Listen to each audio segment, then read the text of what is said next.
how to fix or how to solve the problem of permissions on Roblox app. To know how to fix or how to solve permissions on Roblox app, you should just go to settings. Here in this page, you'll enter to apps, default apps, app settings. Then this list you'll enter to the window or to the app of Roblox, and you can click here in this page.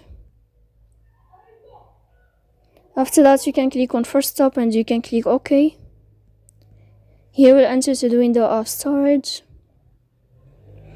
Then you can click clear cache. Don't click clear data because that can cause the errors in your app. In the end, you can turn off your phone and you can wait a moment to turn on your phone again. So please don't forget to support us by like and subscribe. See you next time in another video, and thank you for your attention and your watching.